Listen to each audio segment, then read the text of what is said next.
Hi and welcome to CSN Tech. I'm Peter Briggs and I'm here with Michael. Michael is a retired US naval officer and he's currently a serving US police officer. Michael, would you like to introduce yourself? Yes, thank you so much. Such a pleasure and honor to be with you. It's great seeing you after so many years. I'm very proud of your accomplishments and getting through and putting in that 20 years. I know how hard that was. I had to do the same thing myself, so congratulations on that. As you know, Pete, I'm a former enlisted man from the United States Navy. We served together 08-09 in the Middle East together. And then I had the unique privilege of being offered a commissioning track in the Navy. And I took advantage of that commissioning track and executed that and finished out to my retirement. Took a lot away from that. Of course, we were on the law and order mission together. Being a police officer was not my first natural thought that came to my head as a career path outside of the military, but sort of round peg, round hole. Knew I could do it, was used to a regimented lifestyle. And, my personal ethos is I believe in, protecting innocent people, righting wrongs, things like that. So again, natural fit. So I became a police officer out here in the Southwest of the United States in Arizona. It's an interesting dynamic out here. We can get into that more, but it's an interesting dynamic that it's kind of a purple state.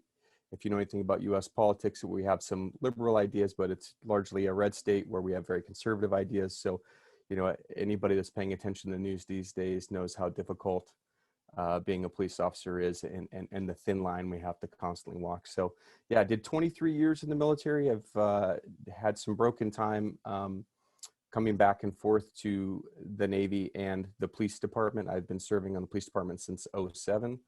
I'm going on my 14th year at the police department and now retired from the Navy. So yeah, just a regular American kid who found his way in the enlisted ranks, and you know the rest of that story. It's probably something similar to you when you were young fellows as well.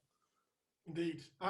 So we'll just get into the question set. So let's just have a conversation about the main differences between your experiences working with the US Naval Forces and as an operator and as a civilian police officer.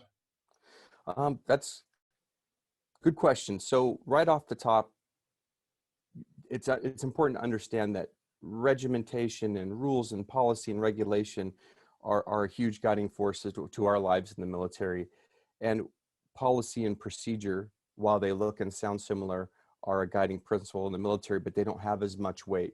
Certainly, that leads to some disconnections in mission pieces and accomplishment of mission pieces. And of course, when you're in a military mindset and you're on a mission overseas and trying to accomplish an overall goal, everybody's pushing towards that same goal. Civilian policing is different because you never know what you're going to get from day to day. One day is just a car crash day and it's really slow, and the next day it's multiple, severe incidences up to homicides. And so it's not a controllable, it's not a knowable thing, right? Because of some of those differences, I find that there's a buy-in and compliance difference between the two types of jobs, right? The two types of career paths. As I had mentioned, the difference between military and civilian is that organizational structure. The military structure is very strict, it demands adherence and compliance and general uniformity of the thought and the mission accomplishment, whereas the policing, again, it's different. It's day to day. It's depending on who's leading, what their particular pet peeve is. Some leaders in police world like traffic control, other ones like, want to control burglaries and thefts and robberies and things like that. It just depends on what that leader's niche is. In my experience, the military utilized their regulations and policy and procedures more effectively to gain the common buy-in. I think a bit of the king and country, or in this case, a queen and country, right? And the United States, Old Glory and all that stuff, all those things you get in boot camp guide your heart and your mind to a singular vision. Policing is different because you're policing your brothers and sisters at home. So that requires a unique set of skill sets and tact that you aren't bound by, let's say, on a particular military mission. So civilians tend to use that policy and SOPs, standard operating procedures, to complement and enforce civilian criminal laws. So they act as sort of a, you can add to but not take away from type of scenario. The differences are met, however, with drastically varied levels of compliance. So the military, very strict. You don't tell your staff sergeant or your first shirt or your command sergeant major no when the answer should be yes. You don't get to get away with that. In the civilian world, it's a little bit different, a little bit more, like I said, a little bit more variable. People aren't committed. I don't want to say not committed, but they have the ability to not have to engage at such a high level, if that makes sense. Fantastic. We'll just talk about transitions, and I have asked the question about your transition from the Navy to the police force, but you've also got a transition between an enlisted naval sailor and being an officer in the Navy. Yeah. Do you want to talk firstly about your transition between enlisted rank and officer rank, and then about your transition from the Navy to the police force personally? Absolutely, absolutely. So the first bit, I like to use like concepts and ideas to sort of explain an emotional piece, right? So it's the difference between riding in the bus and driving the bus, right? When you're an enlisted man, you grow from an aspect of, well, you're there on time, you know the bus arrives, you have your lunch, you get on the bus and you go for your daily studies, right? Then eventually you're herding all the kids onto the bus, and then eventually you're driving the bus and making the mission. It's a huge jumping off point from being, you know, an E1 or E2 squatty, you know, young guy, young sailor, and you're just getting your feet wet. You're understanding the purpose and the value that you bring to your organization versus now I'm making decisions within the organization. Now I'm making decisions at a doctrine level that's given to me as the leader for the organization and guiding the mission pieces to success, right? And as we know from our military experiences, generally failure is not an option. So you have to, you know, you have to try to stay on task and get it done to the best of your abilities. That was huge in that it was a big emotional growth. It's important to discuss the emotional growth. Intelligence is intelligence. I'm not going to say that it's finite, but you kind of know what you're dealt when, you know, early in your life, if you're self-aware. I know I'm not going to be this massive Einstein maths person. So what am I going to do, right? You figure that out. You have to have that honest conversation with yourself. First, are you capable of doing it? And then do you have the nerve and the courage to go and execute that capability? But that is a big journey. It's a big journey. It's not just, oh, I fancy being an officer from being a senior enlisted guy one day and you just jump right in and do it, right? There's a lot more to that conversation. There's the recommendation pieces. People have to support you. And because of that support, you gain that courage, right? Some of the leaders who raised me said, it's my job to teach you how to work me out of a job. So when I can move on to the next thing, I feel good about my retirement and walking away because you are in place now. And I know we always say my Navy, right? My Navy's shipmate, my Navy is going to be in good shape once I've trained you up. And they took a personal ownership over that. Jumping from a very senior enlisted to that junior and mid-grade officer, which I ended up retiring at, I think where you sat in your career and then where I retired at my career are very identical in that you're leading troops, you're leading people, those people have needs, and you're helping them day to day with those needs while keeping the mission on track.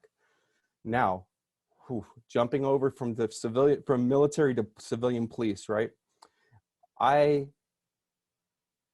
imagine that it's a lot like being a Formula One race car driver to going back to like go-karts or something like that.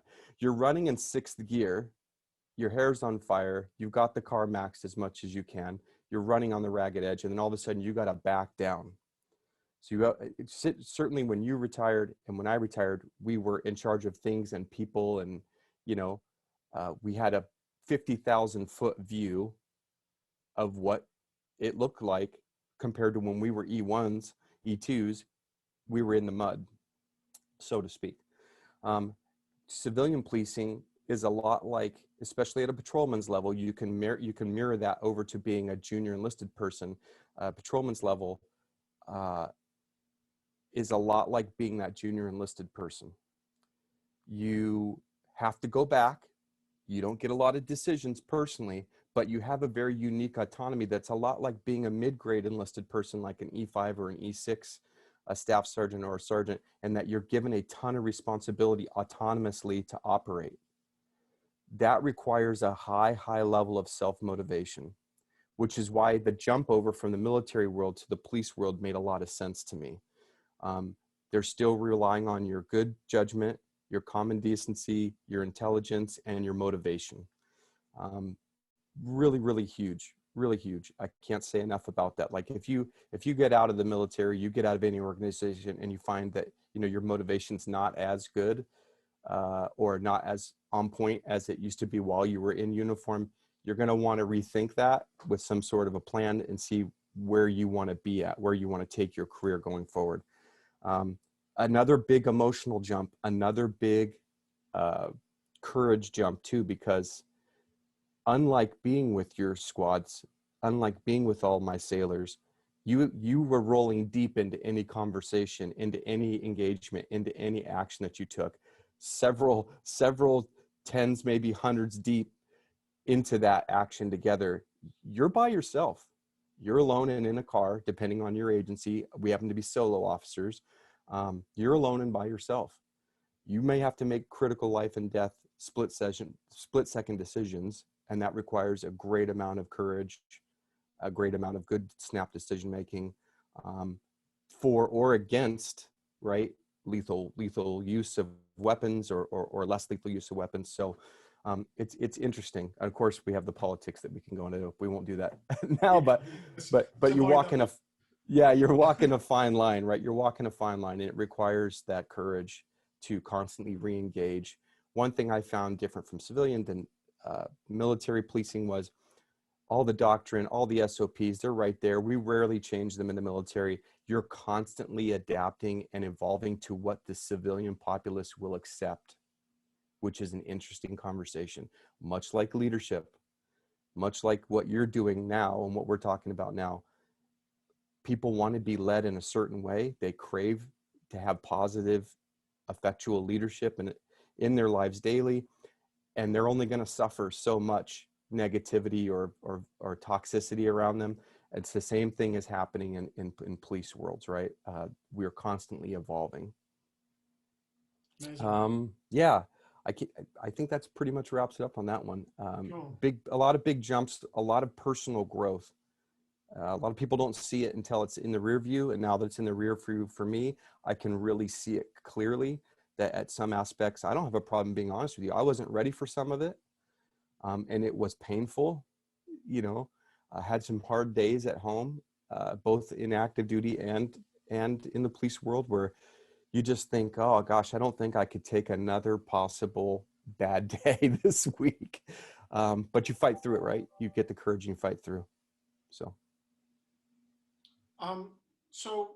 let's just talk about your leadership, and a little bit about our time together. So we served in Kuwait in 2009 during the close down of the Iraq invasion. And I'm just wondering, because we working in conjunction together as a policing agency, what different leadership skill sets did you use as a result of having to work with other nations and police other nations? That's a great question. You know, oh, sorry. Doggone it, let me put this thing on silent. I apologize, bud. So yeah, the thing that I found most interesting was the cultural differences, in much the same way that police and military have their own cultures, right? It's an obvious statement to say, well, all these different countries have their different cultures, and having the maturity and the intelligence, the emotional intelligence, and of course the intuition to realize, well, I'm from US forces, you're from UK forces. You'll recall we had a bunch of different multinational forces. We had Australia, we had Japan, we had I think Singapore was out there as well. We had the French and the French Foreign Legion come through, and they had a massive troop push through. And then unique, I think, to everybody's country is those different subsets within their country. We had troops from the south, troops from the far west of the country on the left coast, troops from the right coast, and then you have the Midwest troops, and they all have different mindsets about what they're doing. It's all under one flag, but having that decency, that maturity, and that patience and willingness to understand other cultures is really, really, really important. I can't emphasize that enough. My grandfather, who was a World War II guy, said it to me best.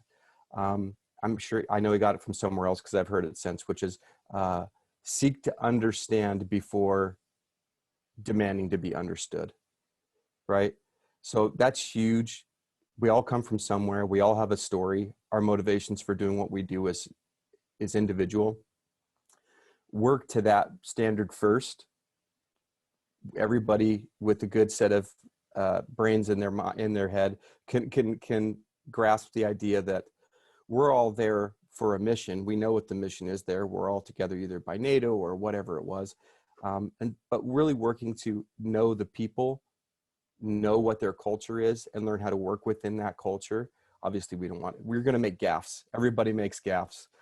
It happens, right? You're going to say something that you didn't know was culturally offensive for whatever reason. But learning to mind your P's and Q's and be respectful and decent and create a welcoming environment for everybody is important. How can you learn if your mind is already shut off to what somebody else is or what their culture is? My own specific upbringing, I'm a very curious person. I wasn't raised to be a closed-minded person. I have, in my personal background, I have Asian, Hawaiian, so Asian Pacific Islanders and Asian, Hispanic, Portuguese, Spanish, Irish. Even though I look fairly Caucasian, these are all people within my direct family lineage, either married in or descended from directly. So that's not my nature, right? I wasn't raised with that. My normal looked like a lot of different colors, a lot of different cultures, a lot of different languages. And I learned to crave that. If I didn't get that, I felt like it was getting a little stale and boring, and I wanted to go and search that out. Remembering that as a leader, you got to focus on the human aspect of anybody you're engaging with. I treat everybody as I'd like to be treated, just as a starting point. And like I said, you're going to make those gaffes in multicultural operations and conversations. It's inherently risky to do that, but most people understand the intent despite the differences, right? So if your intent is good, you could probably overcome most of those things. So yeah, we had the French come through in the French Foreign Legion. You'll remember that. Yes, I do. If you'll recall, even amongst their own forces, because you have French Foreign Legion, which is all generally made up of they're I don't want to call them conscripts because that's not the right word, but basically folks they've hired in from multi-nations to backfill their military as a unique fighting force. A lot of the people I talked to were all former USSR Eastern Bloc raised children who became young adults who, their perspective is wildly different than yours and mine. But yet they join this third party country, for France, and join their military to do what exactly? You never can dive into that because you don't get the opportunity. But just sort of giving them that opportunity. And as U.S. forces, we're always historically speaking, we're always very leery of former Soviet Union folks and things like that. So it was being able to put that aside and display some maturity and treat them as human beings. But it was unique, right? Those folks couldn't even sit at the chow hall together, if you'll recall, without having to have some words or some engagement. So you saw even some cultural division within their own ranking and forces. And I thought, wow, that's weird, because here I am with all my UK forces friends, and we're on the same mission together, and we don't even have those differences, even though we share a common language, but we have a slightly different ideology even. But we don't have those differences, and they're having them among their own forces. So cultural acceptance is important. I can't say that enough. And then putting away mistrust. From my tour on that operation, I must say that we were so welcomed by the US forces on that camp, because it was your camp, wasn't it? It was a massive camp just for American troops, really, and we sort of Yeah. just bolted on, as the British always do. We always just Yeah. beg, borrow, and steal, and we stole a couple of rooms off you, and just camped out in the corner and used your facilities, your nice big gym and your nice chow hall and your Yeah. Yeah. welfare facilities, and we didn't offer anything really in return because we just didn't have anything. Well, you know, it's funny because you say that and you think that I can see why you would think that. Absolutely. And we were both younger men at the time. But now that I can see it with clear set of optics, I would argue you brought a lot of value. We brought a lot of value to each other. We broke down some misconceptions, right? So we seek to understand before we ask to be understood. We broke down some misconceptions, and we also worked hard to get to know each other, because law and order was law and order, and the law was the law, and we had to adjudicate that the same. Whether or not you had your British code of military justice and we had the US code of military justice, was regardless, we had those specific rules of engagement and policies that we had to follow there. I think we brought value to each other's lives because you did backfill shifts with us and you took shifts from us. So really you lighten the load on the guys I was watch commander with. And we always, I would come over to your little fob area, and we would conversate and interact. And I thought that was great. It brought a lot of value to my life personally. And I know it did to all the other troops. Yeah. It was a great tour. I really enjoyed that part of the tour. Yeah. Yeah. Especially your PX. Yeah, that wasn't bad. Yeah, that wasn't bad. That's amazing that's still, I couldn't believe they threw a store up that was so big there. It was quite opulent considering. So so then you've left the Navy, and you transitioned to the police force. So what would your advice be for someone if they're transitioning from a uniformed force to another uniformed force? Great question. So to be a little cheeky here. So as a great American dissenter, Benjamin Franklin said at one point, if you plan to fail, you're planning. If you fail to make a plan, then you're planning to fail, right? Transitions. Wow, that's a big conversation, right? You could just say, oh, well, I'm going to transition out. I'm going to get out. If you're not thinking in a year window, and you're not planning at 12 months, 9 months, 6 months, 3 months, and then you're finally getting all your last paperwork in order and you're signing, you're out, and you're going off contract. That's what we call it in the U.S. military, going off contract. Then you're probably going to get out and have a massive shock. Every single transition assistance conversation I've ever had relating from military transition to civilian life, I typically spoke to all the people informally at that 12-month mark and said, hey, shipmate, what are you thinking about? Where's your head at? What's your plan? How's the family, if they had wife and kids? Because that's really the bigger conversation. You can get out and survive some things as a single person and sort of make your way. I feel I did. I had some struggles because initially I didn't plan far enough ahead. So I speak from personal experience. This is not just anecdotally. I actually lived through some struggles. So you make sure that all the boxes are ticked, right? Have they been able to show what their job skills are on a resume or a CV? Have they done that accurately? Are they looking in the sector of the market that they have compatible skills with? If not, why not? If not, do you have another set of skills you can go, or if you're going to jump right into education, have you started the enrollment process? Have you investigated your, we call it the GI Bill, or the post 9/11 GI Bill, which is the educational fund? Have you explored your educational fund to pay for those schoolings, be it formal university, college, or technical schools, right? What have you done? And then we sit down and we make a map, and we run through that map. And if they're on course, they're on course. The difference is you could tell if somebody's engaged versus disengaged because they're willing to hear good advice and execute good advice. If they're disengaged, They aren't going to want a map. They aren't going to have a conversation, and they're going to avoid having that conversation with you because all they can see is the front door, if you will. And they just want to slip out, and they want to get away from the life for whatever reason. Yeah, I drive the point home to self-motivation. If you're not self-motivated in the civilian world, you're going to find a big shock waiting for you. I'm sure that I can tell you've kept busy, right? Because you're engaged in what you're doing now. You've said, I've set this business plan for myself, and I've set some goals, and I'm executing those goals. Everybody needs to have some sort of plan. Otherwise, you're going to get a big shock. The military does a great job of taking good care of us. You know that, I know that. They make that plan because of so many hundreds of years of planning and execution. They make that plan every day, and that plan almost runs by itself. You wake up and repeat, and when the mission sets change, you just change your mode, and you use the same tooling, you use the same tools, you just change the mode a little bit, and you produce a different end product. Civilian life is not like that. Civilian life is wake up and you're off script. You kind of can do whatever you want.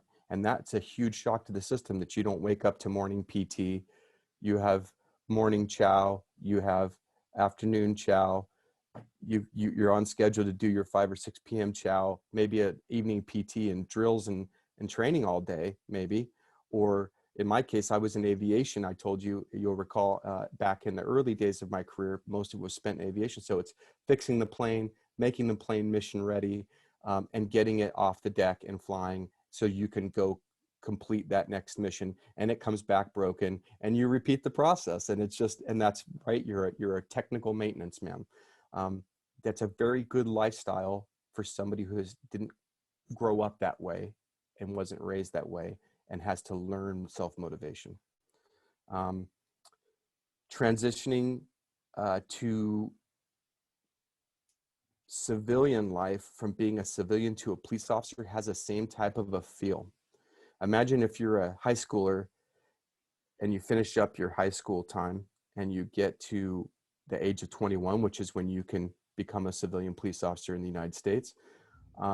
And you say, I'm going to go be a police officer. Well, if you didn't do anything in school that had a high degree of self-motivation, be it sports or some type of athletics or some type of high caliber academics, you're going to be in for a real shock.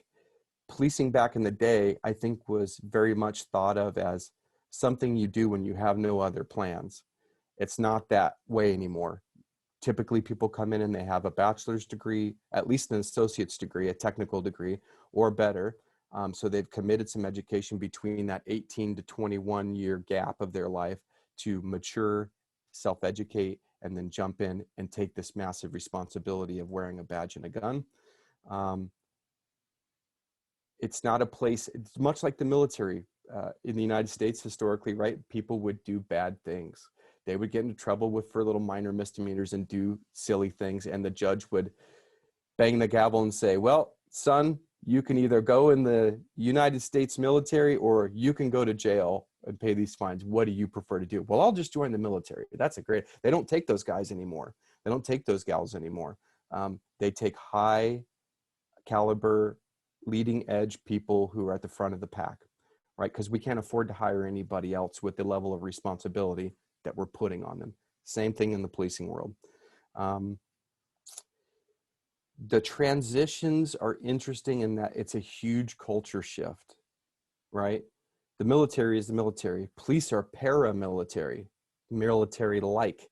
For me, the big transition was coming out of 6th gear, going down to 1st gear, relearning again as a student, as an older student, let's be honest, an adult student, and then having to engage that student's brain and become a sponge to learn everything again and to accept what I was learning as a fact rather than an opinion, right? People learn in different styles. I'm a kinesthetic learner. I'm a hands-on learner. I like to hear it, teach it back, execute it, repeat, right? So I'm a learn, teach back type of learner as well if I have to do book learning. that takes a lot of effort as you start to mentally get older and slow down. So you have to be prepared for that. And then you're getting into a paramilitary-like organization where you have some rules, regulations, and standards. Being military people, it's easy to fit into that. But as a civilian, if you're coming from nothing into that, that's a huge change to somebody's life. Because people want to say, well, big American saying, I'm a U.S. citizen, I have all my rights, and nobody's taking away my rights. But actually, when you're a police officer, you're giving up some liberty to be a part of that governmental overwatch, right? To keep law and order. You have to walk a higher standard. You have to walk the walk and talk the talk and walk the walk. You can't just be, as some of my buddies out in the force like to say, all show and no go. You have to be the person who's going to hold the standard. And if you fail to hold the standard, you're going to end up losing your position. Yeah. Now that I'm a police training officer, it's really important with my trainees that I tell them, I'm upfront with them about my peers and subordinates and my trainees about discussing emotional, professional, and financial challenges you're going to face. We can't afford to be anything less than 100% honest in that line of work. And then what leaving that line of work would mean if you were unsuccessful. We got to talk about the sense of sacrifice, the regimentation, and the purpose of your life without a daily plan, and how to motivate that every day as a civilian. I see police officers that come in and they do their 8 and hit the gate, right? They stand their watch and they go home. I don't know if you've had any experiences that with your troop, but you can see they're not engaged, right? They're not willing to sacrifice at that level. They're not willing to adhere to the regimentation that the lifestyle requires. And again, so it's going in every day to make that daily plan. That's that huge difference. Military always had a plan. You sort of adhere to it. Civilian world is a lot different, even in the police world, in that you never know what you're going to get. You jump in the car, you hit the beat, and you see what spills out, so to speak. But having a plan to stay motivated is really important. So you said that you were a training officer, and yes. And obviously with the challenges that the police currently have, how do you mentally prepare your trainees to go and do that job? That's great. So I believe in some spiritual aspects of why people get called to what they do. Be it God or how you're wired, what your makeup is, what your ethos is, I think is a better way to put it, that we both just immediately grab onto. A secular idea. How are you wired? I find that most of the people nowadays, men and women, don't just come to police force, and they don't just come to military forces because, it seemed like a great idea at the time. They are wired a specific way. There are some biblical passages about people being the peacekeepers, right? And I believe that those people are wired a certain way because they want good order. They want to see the world be happy. Down at a really root level, they want to see everybody live free and happy and have their rights and to live a free and peaceful life. And so those people are called to be the shepherds, if you will, the sheepdog among the sheep, to go and look after. Like, Colonel Rex, I think it's Colonel Rex Grossman, has written several books on this topic about sheepdogs and how they're wired and who they are as people, and that you can't unwire that. You can't change that. That's in their nature. That's in their DNA. So the people who aren't wired that way, they don't tend to make it through the training phases, be it in the academy or through the street training, because they get to see the world for the way it really is, and it shocks their system, and they usually end up leaving. The sheepdogs tend to stay. So we have very brutal and open, honest conversations about emotional intelligence, professional intelligence, financial. What are you doing at home? When you take a young guy or young gal and suddenly they're making the kind of money they never made before, plus overtime, they go crazy financially.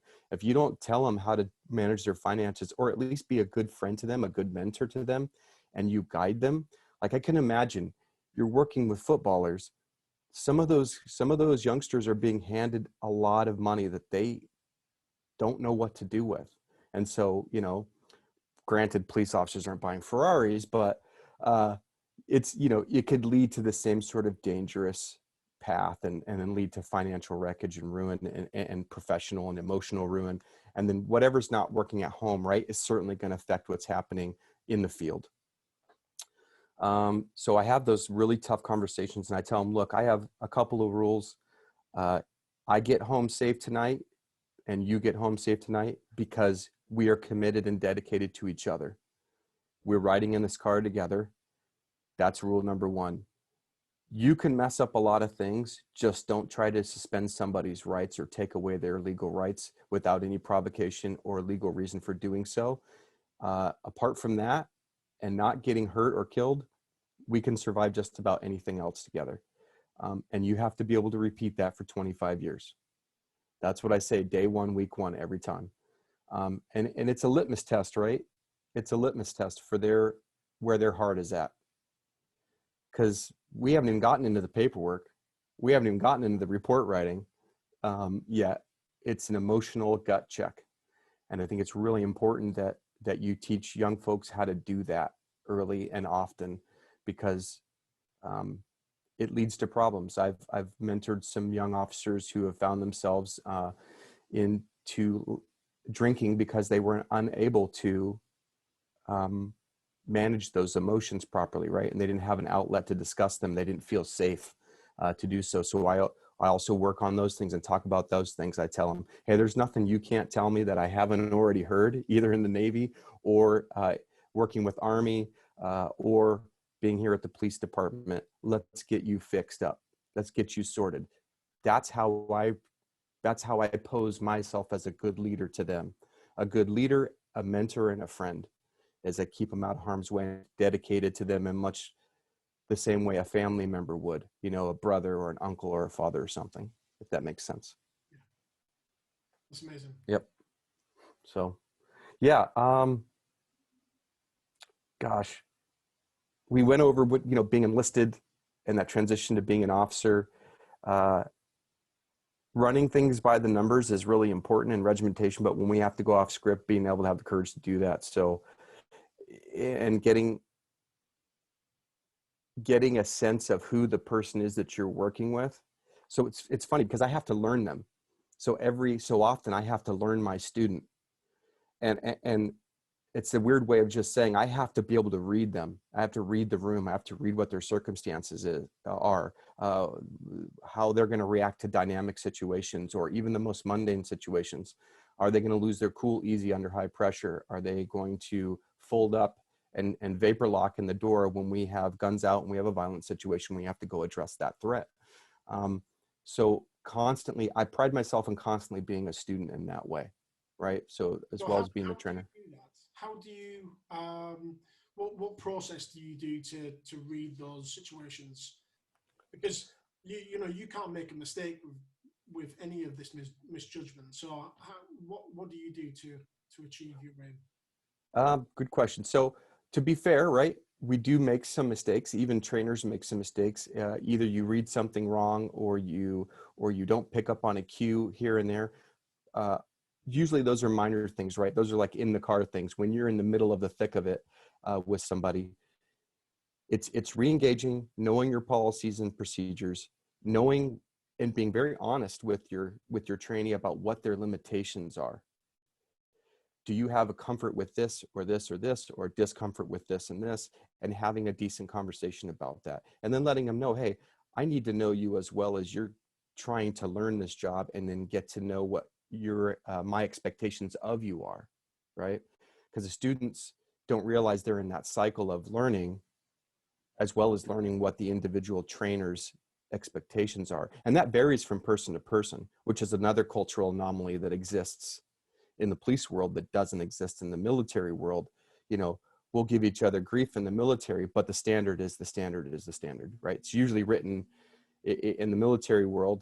We always say everything's written in blood for a reason, because somebody had made a mistake beforehand and caused it to be that way. In the police world, it's much the same thing. However, it changes by the individual trainer's pet peeves, their likes, dislikes, what their particular niche is, and how they're going to approach it. So as a student trainer, I constantly learn them and I constantly re-engage. I've read the same policy 150 times. It doesn't matter. I reread it because I'm demonstrating to them that I read it. I know where to find it. We talk through it and they see me adhere to the standard that I'm expecting of them. So the wanting to hold myself accountable to the same standard I expect in students is important. So that's what I mean by a student teacher. I'm constantly being studious as well, so I don't blow it during critical things, critical incidences, if that makes sense. Yeah, excellent. Anything else? I was going to ask you about how you felt policing British servicemen, because I think that's always it's a question that a lot of Brits always like asking Americans. How did you feel about policing the British military? You know, okay, so again, this is kind of anecdotal. I'm a huge fan, right, of UK culture. I'm a huge fan of basically where we all originated from here stateside. You know, I used to make jokes sort of tongue in cheek with you guys and refer to us as the colonial cousins. And I enjoyed that, right? Because it built a sense of camaraderie. Ultimately, it comes back to, I think, the individual ethos, right? Are we all in it to win it together? If yes, then how was it like working together? It was fantastic to work together because we were all very specific and mission oriented. You're going to have your slight little nuances of the way you did it. We have our slight little nuances the way we did it. British Army regulation and US Army regulation are not the same regulations, but they're on the same playing field.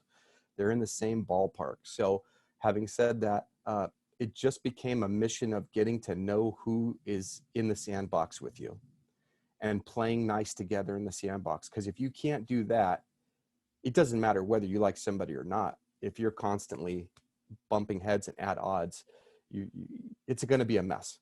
And I've been on missions where it's been a mess like that. And that's even among American forces. So, because everybody wants to talk about jurisdictional authority and rank authority and things like that. All that stuff, as you know, can go out the window when there's a mission to be met and we're not meeting it. I have an affinity for all forces outside of the US because they always bring value. They always add something new. They always give you a world perspective, which is so fantastic. A lot of people I think labor under the misconception that the United States thinks it's the greatest country in the world and all these other Americanisms, right? We have a lot of national pride, as every country should have. But many of us are curious about the rest of the world because many of us have never been outside of the United States. And those who do get that opportunity, like when we work together, wow, what a huge increase on my life. What a huge value added interaction and relationship, because I got to see how everybody else lives outside of the rah, rah, rah USA, you know, a conversation. And it makes me more, you know, makes you more worldly, I think is a basic way of saying it. And you get to see the world as one giant unified group of human beings rather than political divisions, ideological divisions, religious divisions, whatever you have, you know? So again, I'm more of a humanist leader. I like to put the people first. Some of my bosses that I've worked for, the great ones, have often said this to me multiple times. If you take care of the people will take care of you, and the mission takes care of itself. And that I think, I don't want to jump off too far into generational nuances, but my grandfather was a World War II, the greatest generation. My father's a boomer. I'm an Xer. Then I was raising YZs and millennials, and now I'm training millennials consistently. There's a lot of language difference in there, right? The language is common, but the belief systems are different, which changes the language or the expectations, or should I say, as well as the expectations.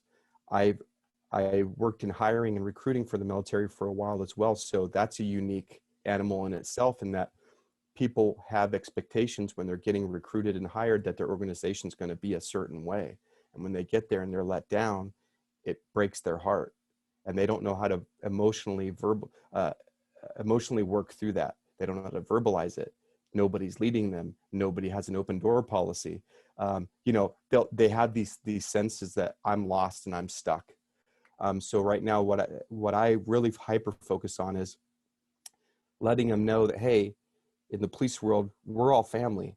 We're the only, in my agency is about 300 people deep. So of the 100+ officers that are on the road in a patrol capacity that I work and train with, I tell every one of them, look, you don't got to love me personally, but I love you professionally, and I do care about what happens to you, and you can come to me with anything, and you have my confidence. And apart from it being something drastic, I'm going to help you take care of it in close confidence. And demonstrating that love, right, for your people. Because otherwise, what's the point? An organization can tout that it's great, but if you have a revolving door and it's constantly in and constantly out, and not for incompetency reasons, but because of cultural reasons, you got to pull back and look at your leadership and what your cultural model is and how you need to get better, or else you're just going to have that problem. You're not going to be able to recruit or retain anybody. Brilliant. So thank you very much for that, Michael. Yeah, thank you, sir. We'll finish off the video there, and I'll see you next time. Okay, fantastic. Take care. Yes.